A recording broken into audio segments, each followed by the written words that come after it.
This video is about the Lenovo Ideapad 5 Pro, one of the most interesting laptops that will be released during 2021. I'm W2Best and I make in-depth gear reviews and tutorials, and if you like this video after watching it, it would be super nice if you want to put a like on the video. If you want to communicate with me, you can do so either in the comment section below, where I'm usually very active, or on Instagram, where I'm also at W2Best. Last year, I spent a lot of time using and testing the Ideapad 5, and it was one of the laptops in a budget category that I could really recommend. Then at CES, Lenovo launched the Ideapad 5 Pro, which will come in both a 14-inch version and a 16-inch version. This, I think, might be one of the most interesting laptop releases during 2021 for a few different reasons. Recently, they also came up as product listings on one of the big Scandinavian computer retailers, which give a bit of insight of what specification and what price levels we can expect to see in the Ideapad 5 Pro. But let's first have a quick look at Lenovo's product page to see what makes this laptop really interesting. As I previously mentioned, the Ideapad 5 Pro is available both in a 14-inch and a 16-inch configuration. It is also available in an Intel version as well as in an AMD version. As you can see here, this guy comes with a 5000H series processor. This is putting it head to head with the Lenovo Yoga Slim 7 Pro, which should also be released during 2021 with a 5000H series CPU. This guy though has a 16-inch Quad HD screen, 350 nits brightness, and you can get it with NVIDIA discrete graphics. This will allow for some better gaming experiences and maybe some better photo and video editing as well. If we move down a little bit more, we see here that it features actually a 350 nit 2.5K Quad HD display. And this is a 16:10 aspect ratio display, which I think is way more interesting than 16:9 at this point. And 16:10 together with that 2.5K is really a good combo. I think this could be actually one of the better screens that you could get in a laptop.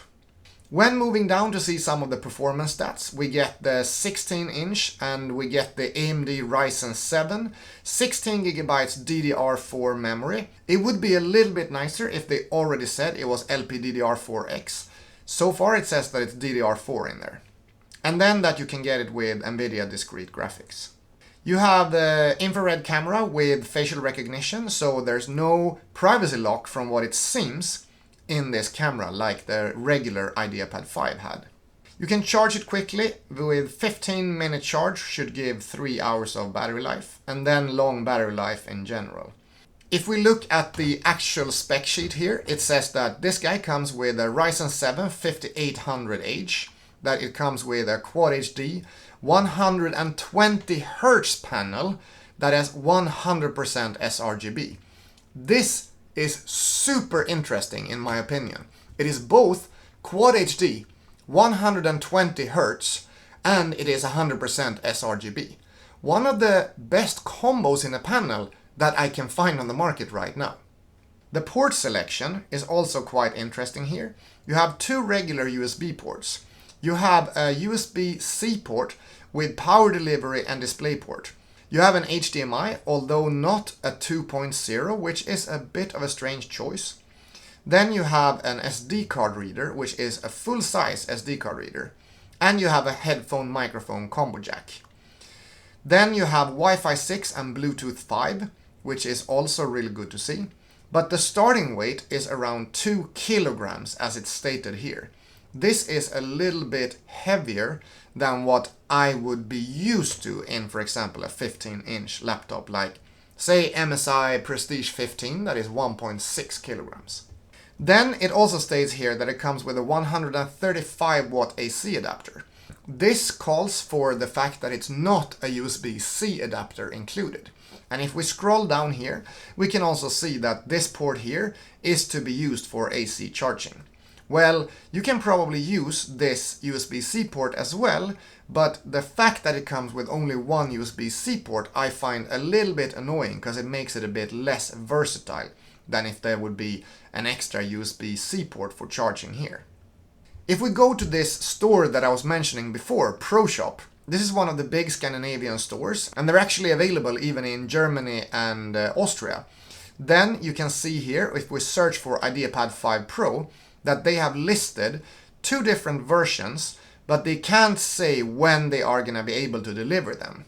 If we look at the first version here, the cheaper one, this is listed at about 950 euros, including the Swedish sales tax of 25%.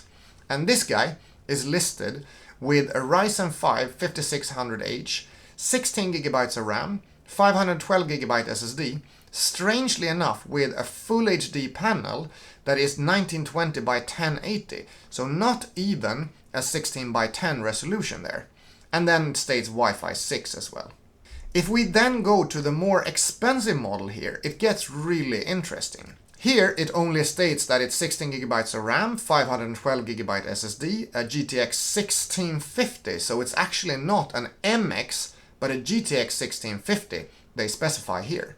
And this one comes in at 1200 euros, which I think is a really fair price for a specification like this. It really points me in the direction that Lenovo will keep these laptops at a very decent price level, which I really hope will happen. Because I have seen now in the last generation, for example, MSI bump the prices of their laptops quite a bit. Asus doing the same thing with the new ZenBook Duo, for example, making it a lot more expensive, at least here in Europe, compared to the last generation. If we move down to the specification here though, the CPU is stated at 4.4 GHz and the Ryzen 7 5800H is stated at a boost clock speed of 4.4 GHz. So this should be the Ryzen 7 model. The Ryzen 7 model, together with a GTX 1650, at a price point of about 1200 euros, is a really solid deal. I really hope that there won't be as much delays on the Ideapad 5 Pro as there has been on the Yoga Slim 7 Pro.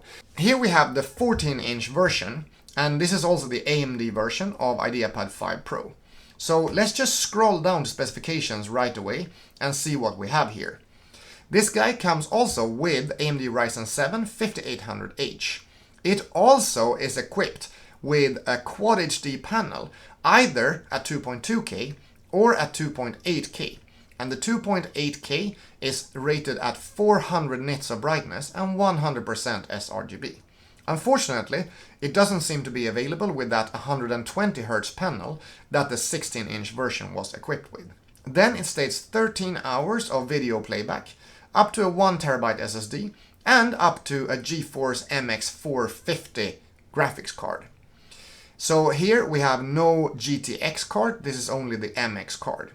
If we check out the port selection here, we can see that in this case it comes with 2 USB-C ports, 1 HDMI port, then 1 headphone microphone combo jack, 2 USB-A ports, and that full-size SD card reader.